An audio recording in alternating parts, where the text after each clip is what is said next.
Hi, everyone. Welcome to our bi-weekly webinar. This is another exciting episode. We're going to be talking about office building, medical office specifically. This is different from our regular, just multifamily, self-storages, and I think it's good that we're well-rounded. And this is a topic where it's within something that's related to what we do. So we should not allow outsiders to come and basically make more from us from something that we could be doing ourselves. That's one of the reasons why I'm so excited about this one. A quick introduction. I'm Dr. Fasanya. I'm a pulmonary critical care physician and also a real asset syndicator. I do practice as a private practice now, and I'm able to do that because I was able to invest in real estate for the past 10 years and able to develop enough passive income to be able to quit my job, which is a high-paying job, right, to go into private practice. Right now, we'll have over 180 million under management between all the assets under management, including about 1,800 multifamily units. We have self-storage office buildings, not medical office buildings, and we have some oil and gas deals we do. And also we have warehouses and boat storage. So we are quite diversified. And we also recently got into businesses, syndicating businesses. All of this is just to make sure that we are able to step away from medicine whenever we want to. So develop enough passive income so that I can basically only work whenever I want to work. So I'm going to put it to George, and then we'll go from there. Thank you, Bio. Yes, welcome, guys. I'm Dr. Ozoude. I'm an orthopedic surgeon based out of Houston, Texas. I own my own practice. I have a direct cash pay orthopedic surgery practice. I'm also a real asset syndicator like Bio as well. I got my start in the investment space in 2016. That time I was in employed practice as a surgeon and realized the writing on the wall of where medicine was headed and what it meant for physicians. And I realized how important it was to start developing passive streams of income, started investing into real assets such as medical office building. That was actually my first real estate investment in 2016.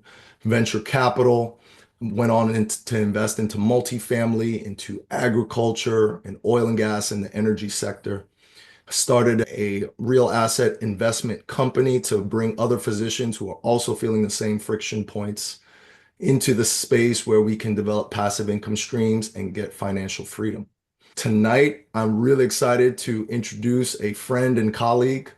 We're going to be talking with Dr. Tisha Rowe, a visionary physician and serial entrepreneur as the founder and CEO of a multi-specialty telemedicine group and clinic. So the Honeycomb Clinic and Rodocs. She's also a founder of several physician organizations, including Boss Doctors, the Fit Doctors, and the Bossy Investors, empowering healthcare professionals nationwide. Tonight, we're specifically talking about a subsector of the commercial office space, and that's been in the news a lot, but this is a specific subsector of medical office investing. This is our first time in 2.5 years talking about medical office, and we're really excited to, like Bio said, start branching out, diversifying from the multifamily space and looking at other real assets that we can invest in. And what better space for physicians to invest in than medical office? With that, I'm going to allow Tisha to definitely give a bigger intro and bio. She has way more on her resume than I went over on that superficial level. So please, Tisha, the floor is yours. Hi, everyone. It's so nice to speak with you this evening and be amongst colleagues I deeply respect and admire. And just want to share with you all tonight my journey into commercial real estate. And as physicians, I think we're taught to walk the beaten path, not diverge. And definitely, this was a moment where I had to decide, what is this, what I need to do? Is this what I want to do? So before I talk about how I got into commercial real estate, I like to share what pushed me into my first medical office building venture. And I started my private practice initially in 2014, renting space from another doctor, Dr. June Coleman here in Houston, well known for being a savvy real estate investor on the residential side, but she had a commercial property which happened to be vacant, and I rented that space for her. Loved the space, no issues. It was small, 2 rooms, just enough for a solo practitioner. But I was recruited to join another group as a part of my private practice, and I did. And within months of joining this other practice, it was an ophthalmologist, they were locked out of the building. And I want to share that because I don't think we talk enough about the lack of power you have as a practicing physician if you don't own your space. And here I recently relocated my practice to be uprooted within months. And I had already committed to being with that group. I had no choice but to move where they moved. And we then moved into a hospital space that had medical build outs, which is very common in Houston, was doing very well. Practice was thriving, no issues with the practice. And one day I got a call from a nurse. I was still doing locums as I was building out my practice and doing some odd jobs. And she said, I think you should get your stuff because the hospital is closing. And I had gotten no warning, no notification. I was like, this cannot be real. She was like, there are moving trucks in the back. And it was on the weekend. You look at these huge hospitals, these big systems, and you think they're solid, but businesses struggle at every level. And so that was, again, an eye opener. Number two, times that I was displaced while my practice was doing really well, scrambled to find a new space. And anytime you're doing something in a rush, it may not be the best move, but out of necessity, moved into another hospital space, which seemed to be an amazing opportunity. The structure was such that we kept our professional fees, the hospital kept the facility fees, no overhead in terms of rent, win for everyone. Seemed great. I was there for exactly 1 year before we showed up and there was an eviction notice. And that was the Heights Hospital. New owners, new management, but this was on the news. None of this is secret to anyone. That was during COVID. And at the peak, I was seeing 100+ patients per day. And obviously COVID testing, we weren't, doing a full history exam, but in terms of COVID swabs, I had lines around the building. I was the only doctor in the hospital doing COVID testing. You can imagine that was great opportunity, great revenue. And once that happened, I had to really sit down and say, can you afford for your practice to be displaced again? Do you want to rent space again and be in this situation? And at that point, I decided that I have to find a building. I could have found something small for just me, but looking at the other doctors that were displaced and how many times this had happened within, let's say, 8-year period, that's how long I kept that practice open. And I decided there's a need for this. This is not just a you problem. This is a problem where physicians are struggling to find space. And I'd seen this happen to other doctors as well, where their practices were closed due to overhead, due to building. And then I had to deal with, did I think this was something that I could do? And we deal with imposter syndrome at every level. And for me personally, I saw myself as a physician, a successful businesswoman, but not anyone that did real estate was not my space. So I was intimidated and very hesitant to take that leap. But I decided that it was now or never. And so now I'll move into from why I decided to invest in a commercial medical office building to how I went about that process. And as they've said, if you have questions, this is us speaking amongst the colleagues, feel free to ask. As a result of the Heights Hospital closing, I basically lost my place to practice until I found a new place to practice, which also meant loss of revenue. My thought process was, how am I going to be able to secure a loan when technically I am an unemployed doctor right now. I have a business name, but I'm not seeing patients. I was still doing some telemedicine, but definitely to go from 100 patients a day to just doing telemedicine was not the same revenue. And I went to my broker, actually introduced me to my lead investor in the real estate and said, this is a person that I think will be able to help you close the funding gap between what I had in terms of cash reserves and what I would need to purchase the building I wanted. I found a 9,000 square foot building in pretty much the center of the city off two main expressways. It was in bankruptcy. And at that time, they said, just make your best offer. Again, I'm approaching this as a person that I own my own home, I own my own practice, but I've never done a commercial real estate deal before. And everyone told me, just lowball them. It's in bankruptcy, offer them $1 million. They're going to have to take it. And these are from seasoned real estate investors, a lot more experienced than me. But I looked at comparables in the area and I decided that I was going to offer 2.5 million on the building, which is what I end up securing the building for. But throughout that process, I learned so much about commercial real estate. And what I learned was, you may think that you need a certain amount of money in the bank, that you need a certain track record, that you need certain proof that you've done this before. And that's simply not the case, especially when it comes to us as physicians, because of the medical space. There are two things people say you're going to have to need at some point, and healthcare is one of them.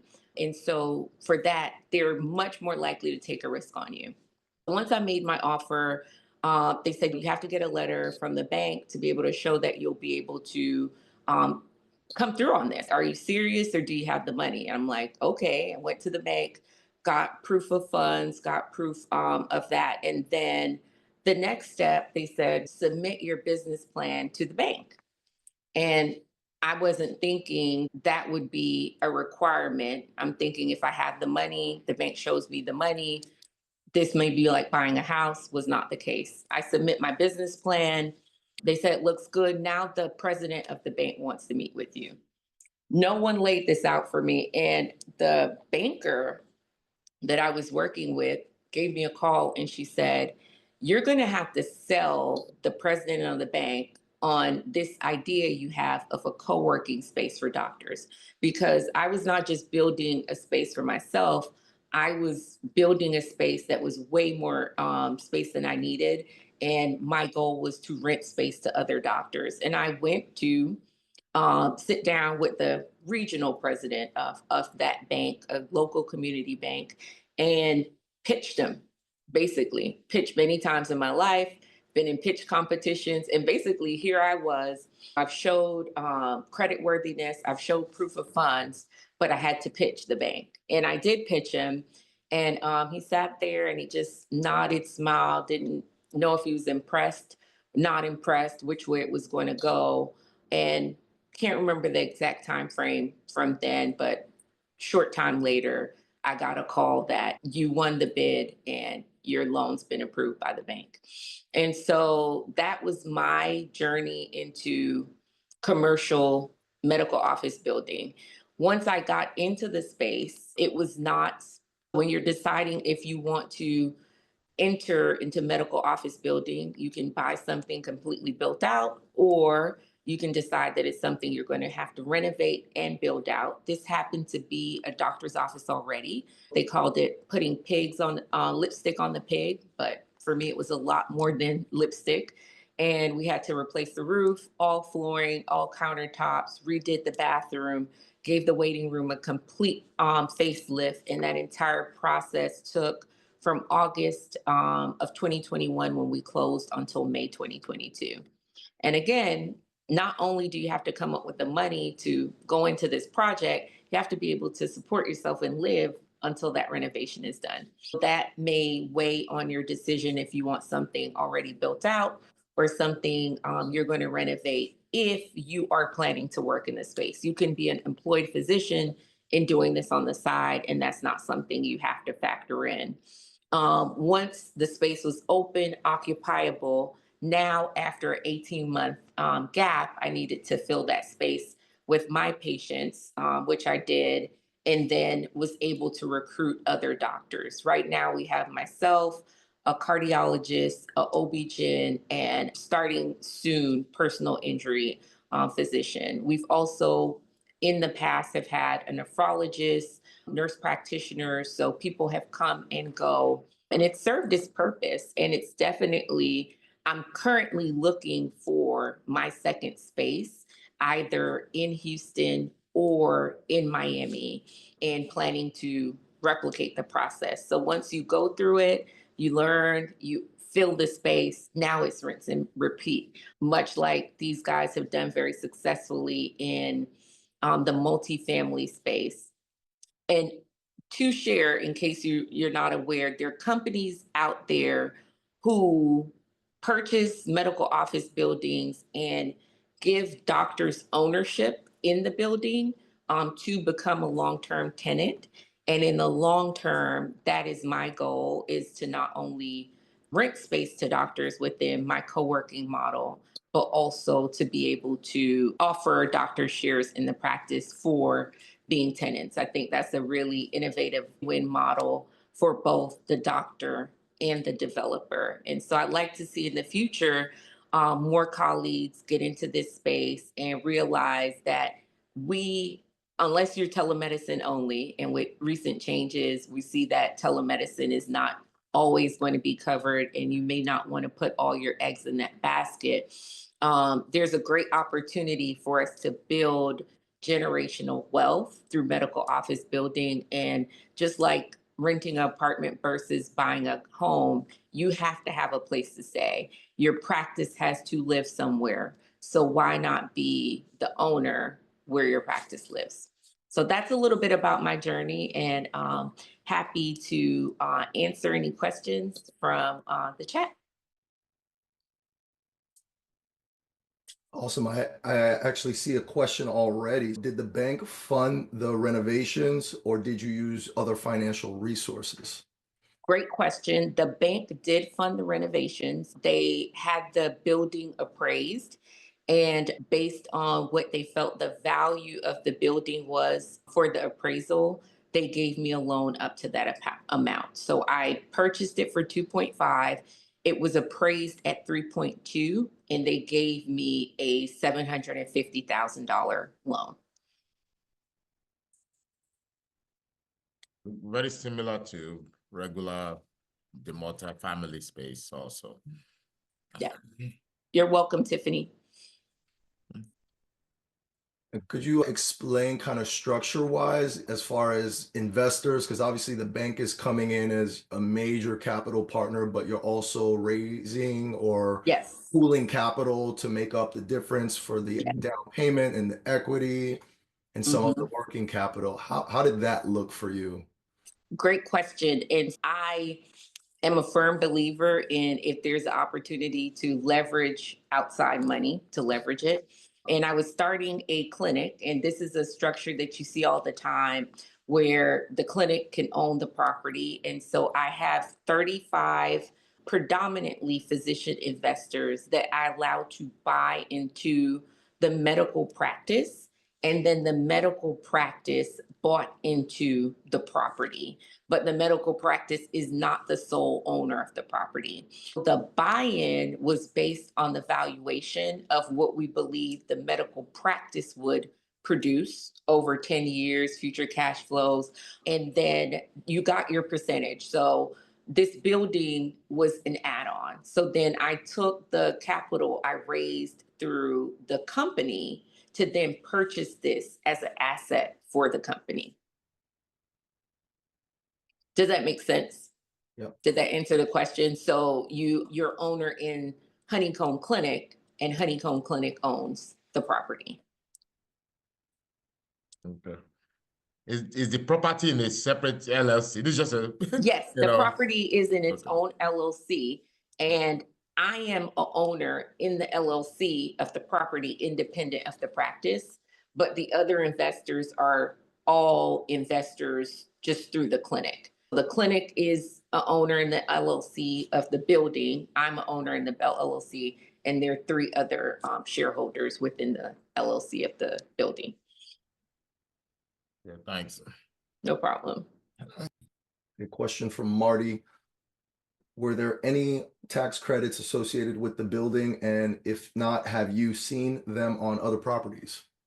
No, there were no tax credits, and this was my first big deal, so I have not seen them on other properties. But now, as we're going and looking for that second location, whether Houston or Miami, that's something we will look out for. Interestingly enough, we were like 1 block from the opportunity zone for this area. So we thought when we were going into it that we would be in an opportunity zone, and we were off by this much. But when it comes to tax credit, definitely looking into areas. And I think when it comes to opportunity zones, a lot of times these may be areas in cities that are not from my experience, and I can only go based on Houston, the nicest areas.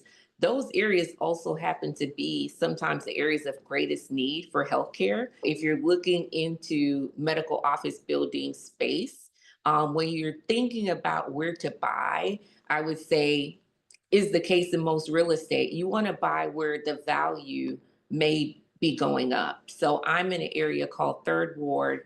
If you're not in Houston, it is one of the predominantly African American areas in Houston.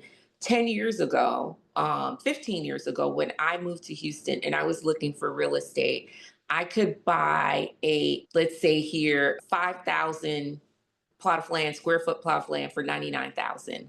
Right now, that's unheard of in this area. And the market is continuing to grow. And the other areas I'm looking at look like this 10 years ago. So I'm always looking at places where there is opportunities for growth. And in terms of tax credits, looking for those opportunity zones and other opportunities may be wise. So question about headwinds in the medical landscape. Now, obviously, medical is always going to be needed. It's one of the staples, whether it's a good economy or a bad economy. But as we know, there's just been a lot of headwinds with declining reimbursements. Yeah. For someone looking to invest in this and maybe not necessarily operate, but just literally have tenants who have medical practices. Yes.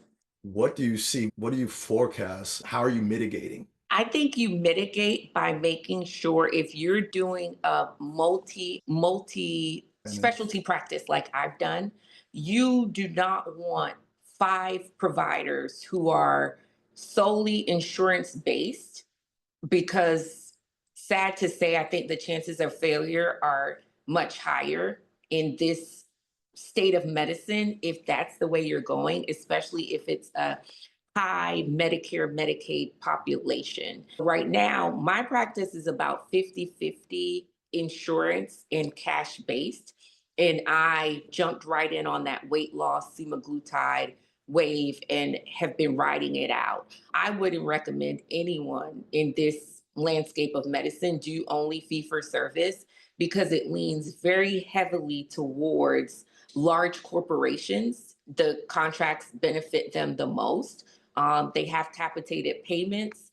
And so I would make sure you have a mix, maybe a med spa on one side, someone that's DPC and someone that's insurance based. So if one of these practices fails, they're not all failing for the right reasons, because healthcare laws can change all the time. Like overnight, they just took telemedicine away from Medicare people, right? So if you want to make sure if one practice within this group fails, the rest can still stand and move forward. And if you're an investor looking at investing in a medical office building, you do want whoever is recruiting you as an investor to be able to explain to you who their ideal client is or what that client mix is. And if it seems like they don't think that's important or have truly thought about how the insurance space is changing, I think that could be a red flag. Yeah, I totally agree. A diversity of medical business models is going to be key. Yeah. Relying on one model, the traditional legacy model, that's more of a risk. Yeah.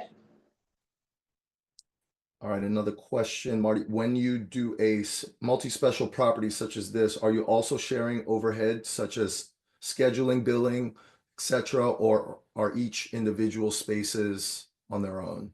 We offer both options within our model.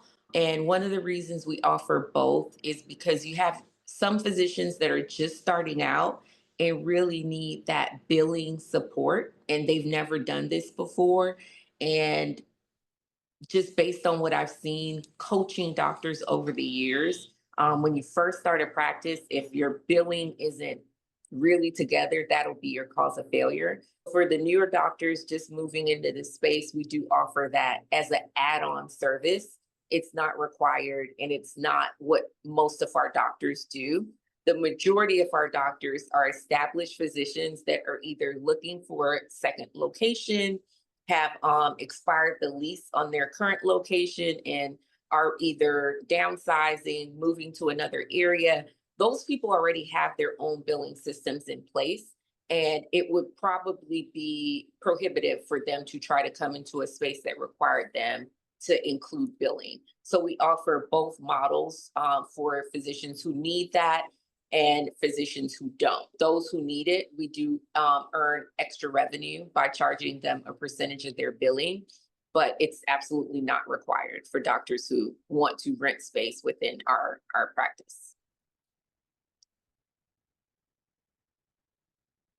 From Tiffany, is there a possibility to structure a triple net lease with your tenants? I think there would be a possibility to do that, but what we have done, because we truly wanted it to be a co-working space versus a landlord leasing type arrangement, we've built in all that overhead cost, and it's not just like triple net, but we're building in staffing. There are people who come here with no medical assistance that can be included. We're including their internet, their supplies, paper, just general sanitary supplies for the clinic. And so that versus calling it triple net, all of your overhead is included plus some more, but it's not a triple net lease. Yeah, I think the concept is of that for that Yeah, co-working space. exactly. Yeah, actually, that's actually how I lease out my space right now, and that's a growing model, this co-working space versus if you had different offices on a strip mall or a Correct. medical office park. Now you're talking about your triple net structure. And the other reason I think the co-working for medical office buildings is the better opportunity if you're an owner. We're bound by so many regulations. When we sign that co-working membership model, we can put in all the HIPAA, the everything, because you're not going to have 5 doctors in a shared space and not be able to cross. Now, if you're going to build it out a traditional space with individual units, that's different, but we're able to protect ourselves more legally with the verbiage when it's not simply a landlord tenant relationship. Does it include EMR as well, is one question. If they choose the billing included option, it includes EMR. If they do not choose that option, it does not include EMR. Does that not make it difficult though? Because if you're using a sort of AMR, then you would change to, you go to another. I think, George, you were leasing space at one point, right? Like once a week, one day a week or something like that. Do you ever go to like another location? Is it possible that, let's say you want Monday, but you can't get it here, but you go to another person one? With the help with the office share, you can bring your own EMR. And so I have my own EMR and I can go to different places. I've had 2 different locations and each one, like Tisha mentioned, it's all set up as far as the the physical infrastructure, the front desk is there, the office equipment's there, but all the tech, you bring that on your own. So your laptop, your EMR system, you're coming to the office with that. Would that not also affect, because I actually thought about this before, going to another, I have a satellite clinic, right? I'm gonna try to look for something like that, but because we're in the rural area, it's difficult. So I end up doing hospital, right? But then I have to bring my own secretary because they don't have to operate my EMR. So they use Cerner. So I use eClinical Works. So I have to bring, actually 3 of us have to go. I bring my to room and I bring my secretary. So I have to travel with 3 of us over there. So how do you circumvent that? For us, when doctors are doing the billing, we will include the staffing. That's not extra. If we're doing their billing, they get check-in and an MA. If the doctor chooses to use their own EMR, we will still greet the patient. They can room them, do the vitals, but then the doctor has to put in their own vitals in their EMR. So we have a doctor that's doing that now. Our personal injury doctor will do that where they're rooming, doing all the vitals. We get the patient list in advance and then they'll put them in the room. But in terms of inputting things in the EMR, the physician has to do everything. Then our cardiologist, she comes with 5 people. So she has her front desk, she has 2 MAs, she has a tech doing EKGs. So it can be as small or as big as the client needs.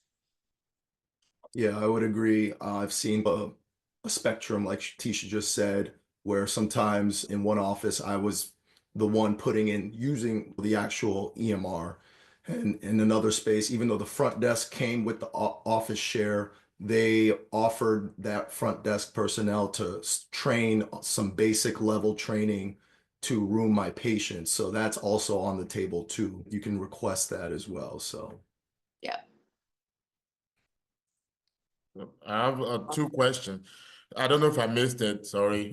I'm, off a little bit.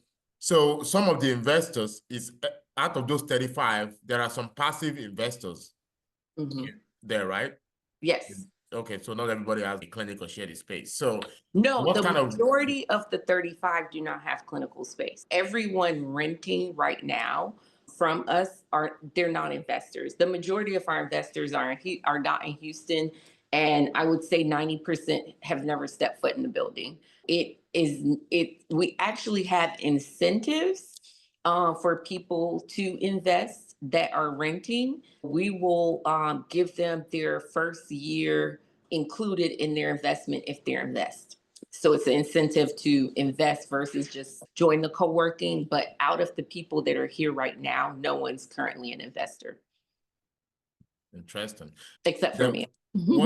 What kind of return? Because I always try to look at the risk, the benefit. Obviously, if I'm going to rent a space, if I'm in Houston and I'm close by and I need a space, it's no brainer. I get a 1 free year.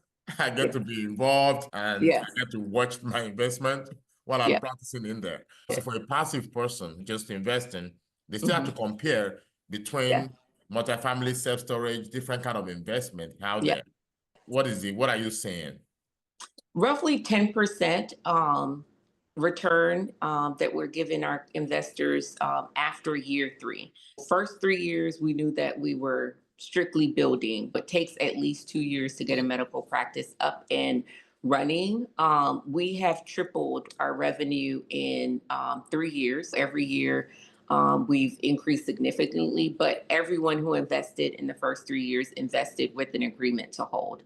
After that is 10% per year until you exit.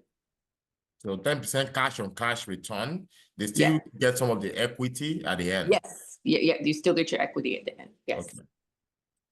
Okay, that's pretty good. What's the 5 or 10 year kind of picture for the exit here, or what is the exit plan?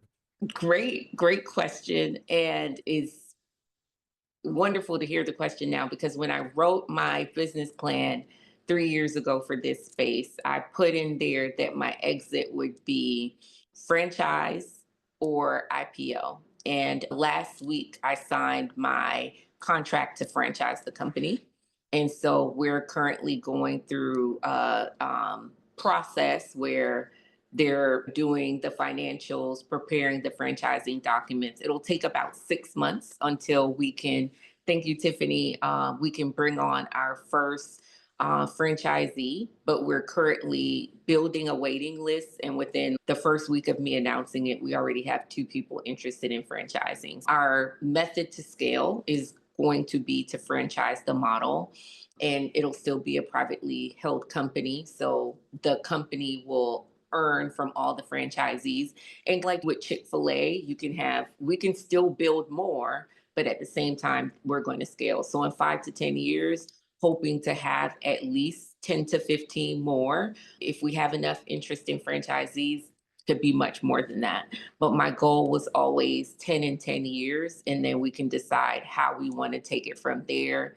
It could be IPO, or it could be private equity, or it could be hold if we're just doing really well. But the next step is to scale beyond one location. So I have my eye on 2 different spaces in Houston and one in Miami. But when I thought about how to do that, I said, do you really want to go through three more contracts of buying 3 more buildings? How long will that take you? Or do you want to franchise this? So I would much rather take what I've built, package it, and hand it to other doctors, and then also be a partner in their real estate versus trying to do it all myself over and over. So that's my goal, is to find groups of physicians in Houston and other areas that want to build a practice and give them the blueprint, and then have a stake in that real estate. And that gives me more time to scale back on building and just helping other people grow. So that's the 10-year exit. Love Okay. it. We see like That's why I multiple hang out with levels. you. It's like those kind of great goals, Yeah. And I've been looking into this. Is let somebody have another question. I'm looking at franchise just when I'm just less busy looking into. I want to buy a franchise. I'm looking at many of those franchises, like for example, McDonald's, and it turns out you can never own the real estate. So they own the real estate, but you can buy the business. You can make millions of dollars from the business. So it was actually a business of real estate. So they have someone that's occupying it completely, 100%. This is like a no-fail model for them to keep the real estate at all time. Yeah. And really just you can own the practice. So that's something. But I think you can, though. I think that most probably don't let you, because it's, like you said, to their advantage. But I have a good friend here who is buying a little gym, and he is buying his own real estate, and he's franchising the little gym. So I think it varies by franchise, but I definitely would want the doctors to have ownership in the real estate if they're willing and able. And if they're not, then obviously we would benefit from owning the real estate. Yeah. And the real estate can be syndicated, just like the operations, your practice was syndicated. So, Correct. wow. All right, a question from EB. Thanks for organizing the webinar. You're welcome. It is very informative, but quite advanced. Do you offer webinars that with introductory sessions for those looking to go into real estate or start their own medical practice in building and owning their own practice? Absolutely. I actually have a Patreon group. It's super cheap, $10. But the reason I do it is to help doctors who want to start their own practice, because George and I know and have seen that both sides of it. We've been employed, we've been corporate, and I do a monthly business boot camp where each month I present a topic related to private practice, and then I do a Q&A after. If you're not, thinking about starting your own practice, but not ready for the real estate leap, then be happy to share that information after the webinar for anyone who's interested. I used to do one-on-one coaching. It's just too time consuming. So I do like a group coaching model once a month for people interested in private practice. Same with Bio and I. We actually also have a evergreen online course, but that's more, it's a little more broad. It's anything that's real asset based So it can be obviously multifamily if you're looking at real estate. If you're looking to get into it either as a limited partner through a syndication or learn how to do it on your own. We both have expertise in that. We have platform for that too. Yeah, but we try to do one-on-one. Despite charging $39,000, still one-on-one is just, even at 100,000, it's just, I'm like, how much can I charge for one-on-one? It's crazy. But definitely you have a lot to say, and I think definitely would be valuable if people can get you maybe a mastermind. Is there a what do you, just a Patreon? So you don't have Yeah, like, I just do a monthly workshop via okay. Patreon. For people who join the Patreon, they can join the monthly workshop as often as they like or as little as they like. Yep. We can definitely send out contact information after the webinar to everyone on the chat and just we'll make sure they get your contact info. Awesome. Awesome. In the meantime, while we're waiting for other questions, just can you give some at least clue for the beginners? Yes. In the meantime, yeah. So I think for the beginners, I went in, I started big with it. I think like with anything, if you're thinking about buying a house, you start looking in advance, right? So I think just look at what's in your area. Look at what medical office buildings are out there. Set up alerts for in Houston, we have HAR, but set up alerts and just start becoming familiar with the landscape in your area and preparing yourself to say, okay, it looks like in my area, every market's different. Maybe medical real estate is $1 million. How much do you want to start saving towards that if you decide to do this without a group, without investors, without partners? Do you want to have 100,000, 200,000 set aside so that when you get ready to take that leap, you're ready? The other thing I would say is absolutely attend conferences. I'm going to give a plug for my conference coming up, Boss Doctors in Miami, April 4th and April 5th. But if you can't make that conference, we have to do better at attending non-medical conferences. Too often when I go to non-medical conferences, I don't see other doctors there. We've spent a lifetime learning about medicine, and we will never, ever stop learning about medicine. However, at the same time, there's a wealth of information out there in terms of what you can learn, business and real estate. I would say set a goal of attending at least one real estate conference per year. Look into local real estate meetups. I'm a part of real estate meetup groups that meet weekly. I don't go every week, but it's a great way to network, learn from people. Some of the best connections I've made are through those groups where, hey, when I needed a commercial realtor or broker, hey, who are you all using?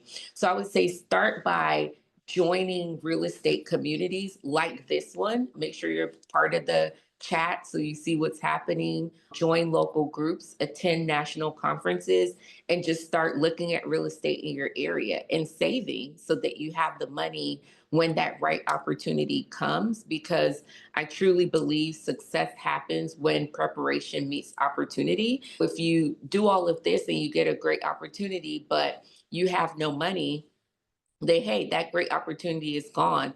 And I love what George said at the beginning of this call. He said the writing was on the wall, and it very much is on the wall. Doctors are getting laid off like everyone else, and do not wait until you get laid off to have your exit strategy.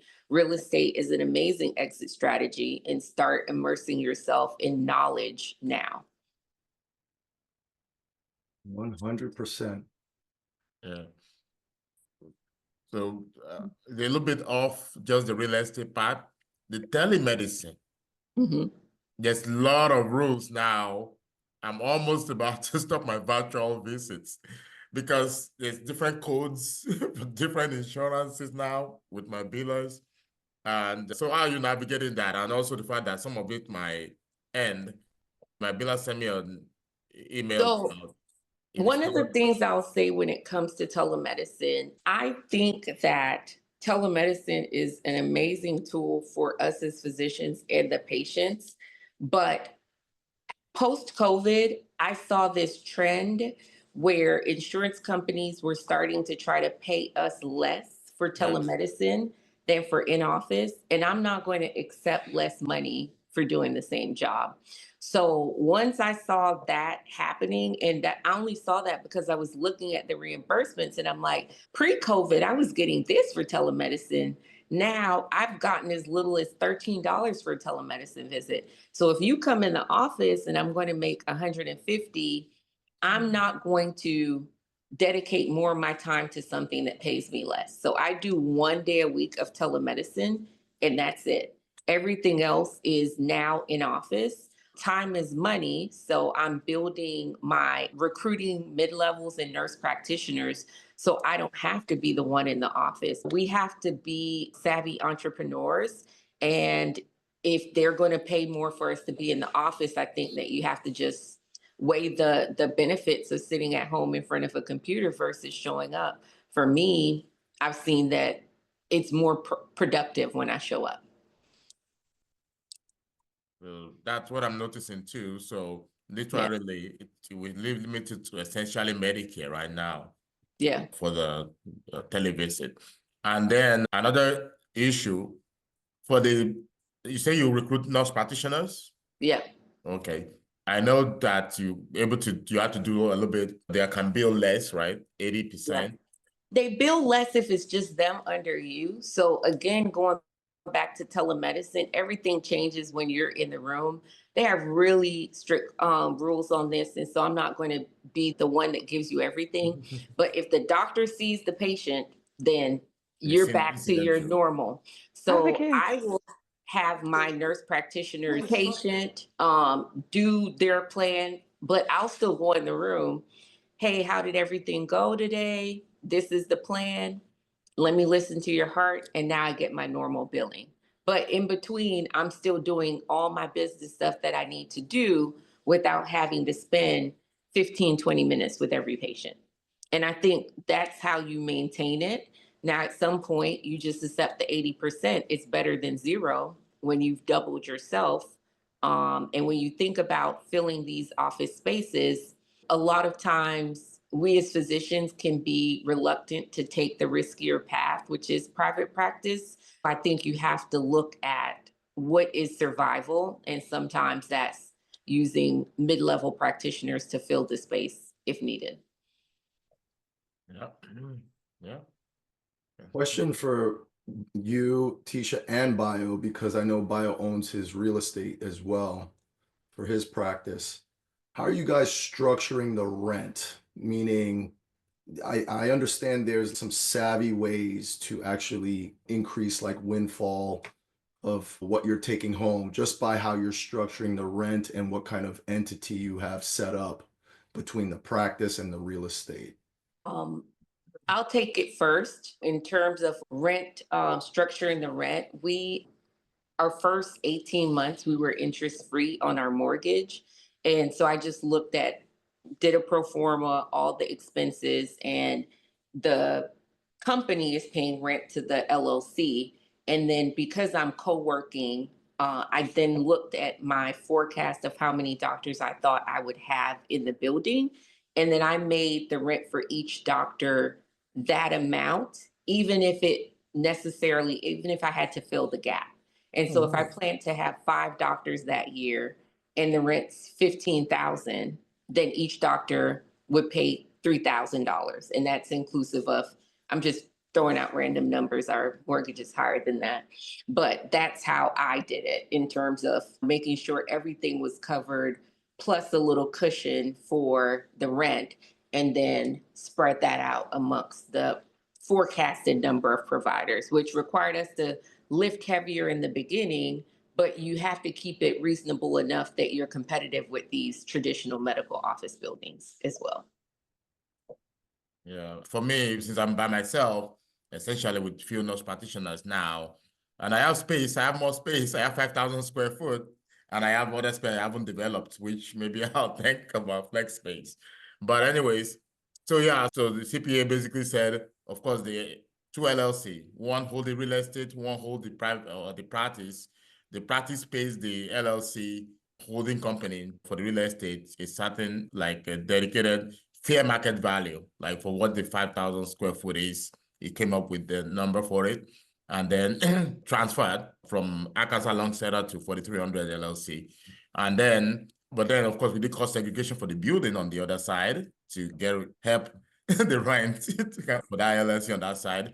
The company is an S Corp, obviously, the medical practice, so that kind of helps with many of the deduction. We can go over that later. I'll pay how much you pay yourself and owner distribution and things like that. That kind of help with your taxes. That's where I was going with it. I know Taiwo was on the line too, and I was just curious if you've done it that way. Maybe it's a longer discussion, but it is a longer discussion. Basically, pay yourself a reasonable amount, but then of course, reasonable is in the eyes of the beholder. Let's just leave it as that. Reasonable salary is what you think it is. So, but based on that, you could get owner distribution for everything else and avoid some of the Social Security and some of the other. Yeah, agree. yeah. Awesome. We're at the bottom of the hour. If anyone has any other burning questions, please come off mute, or you can leave it in the chat. But otherwise, I want to thank Dr. Tisha Rowe. Thank you so much for coming on and sharing all your knowledge. This was really good.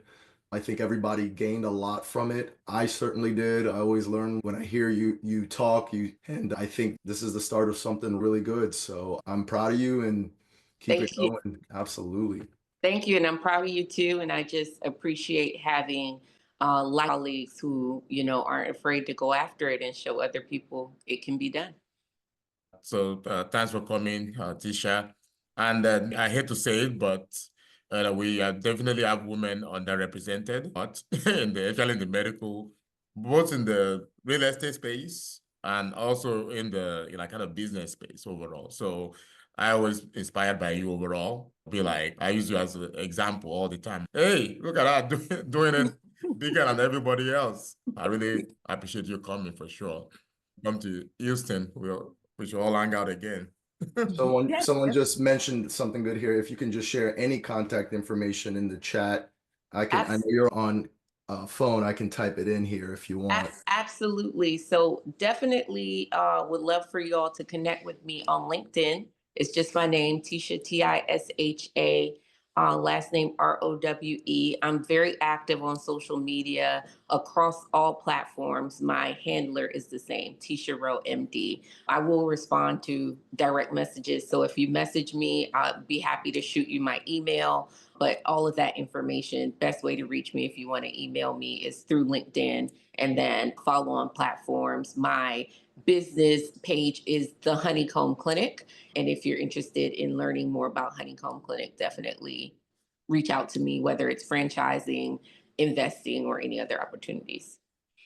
Thank you, George. Did you post it already? Yeah, I got it. Posted LinkedIn. It's posted. Awesome. And if anything, just text in on our group.